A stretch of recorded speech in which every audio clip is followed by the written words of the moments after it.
शीर्षक है vitamin D3 के बारे में। विटामिन डी3 का नाम कितने बच्चों ने सुना? विटामिन डी3 का नाम कितने बच्चों ने सुना? जब आपने विटामिन डी3 का नाम ही नहीं सुना तो इसका इम्पोर्टेंस भी आपको पता नहीं है।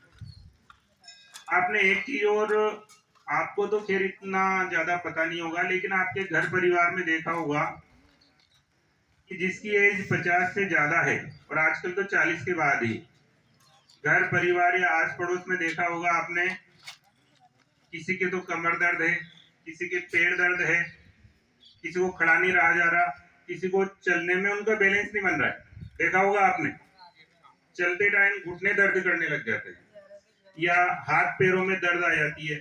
या गठिया बाई का नाम तो सुना होगा आपने। कितने बच्चों ने सुना गठिया बाई? किसी ने नहीं सुना। हाँ, तो आपके अभी पाला नहीं पड़ा।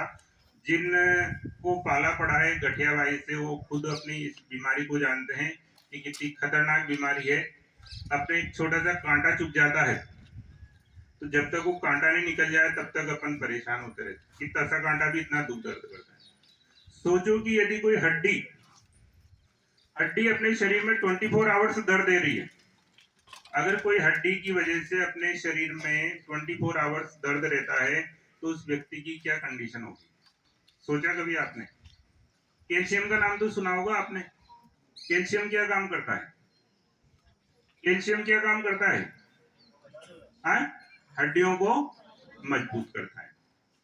तो अब मैं आपको वापस से बता रहा हूं कि विटामिन डी3 क्या होता है, ध्यान से सुनना।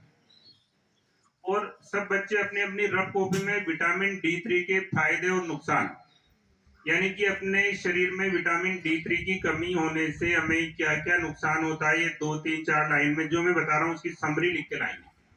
रफ कॉपी है ना सबके पास? जो भी खाली पीरियड हो घर पे जब भी टाइम मिले ना, उनके उसमें लिखेंगे। अब मैं वापस बता रहा हूँ विटामिन डी3 क्या होता है, और अपने शरीर में यदि उसकी विटामिन डी3 की कमी हो जाती है तो क्या नुकसान होता है, और विटामिन डी3 की पूर्ति अपन कैसे कर सकते हैं, ये सारी चीज बताऊंगा। तो सबसे पहली बात तो ये कि विटामिन डी3 की जिस व्यक्ति में कमी होती है उसमें जो अपन भोजन करते हैं, उसमें भोजन में जो पोषक तत्व होते हैं कैल्शियम, मैग्नीशियम और फास्फोरस, उसको ऑब्जर्व करने का काम करता है। आ रहा समझ में? विटामिन डी3 क्या काम करता है? अपने शरीर में जो अपन भोजन करते हैं उसके अंदर जो कैल्शियम, मैग्नीशियम और फास्फोरस होता है उसको एब्जॉर्व करने का काम करता है। और जब कैल्शियम अपने बॉडी में एब्जॉर्व होता है तो कैल्शियम से भी हड्डियां मजबूत होती है, दांत मजबूत होते हैं।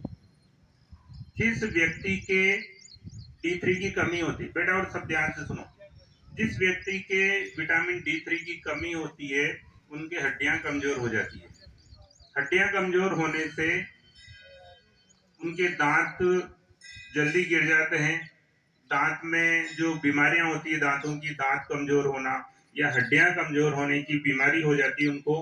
जब हड्डियां कमजोर हो जाती है तो घुटने दर्द करने लग जाते हैं, हाथ पैर दर्द करने लग जाते हैं, पीठ दर्द करने लग जाते हैं, थोड़ा सा काम करते हैं उनको थकान महसूस होती है। तो ये सारा काम किससे होता है? डी3 से। तो डी3 की कमी के बारे में समझ में आ गया? अच्छा, डी3 की कमी को अपन अपनी बॉडी में कैसे पूरा करें? किसी बच्चे को पता है विटामिन डी3 की पूर्ति कैसे होती है?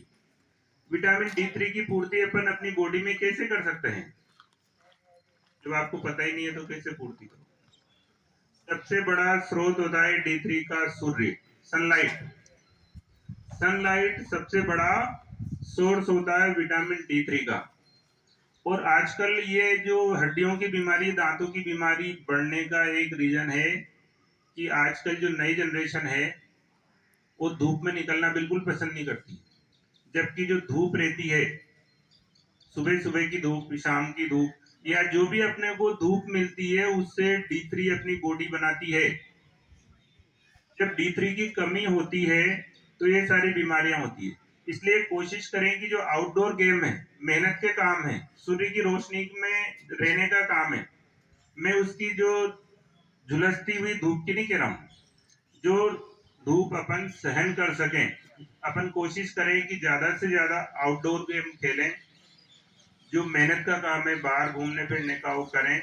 ऐसा नहीं कि 24 आवर्स ही अपन बिल्कुल धूप में नहीं निकले, मोबाइल चलाते रहे, टीवी चलाते रहे।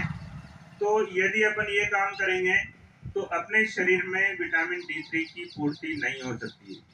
दूसरा सोर्स होता है दूध। अच्छा, दूध कौन कौन बच्चे पीते हैं? हाथ खड़ा करो। दूध कौन कौन बच्चे पी के आते हैं? ये बहुत गलत बात है बेटा।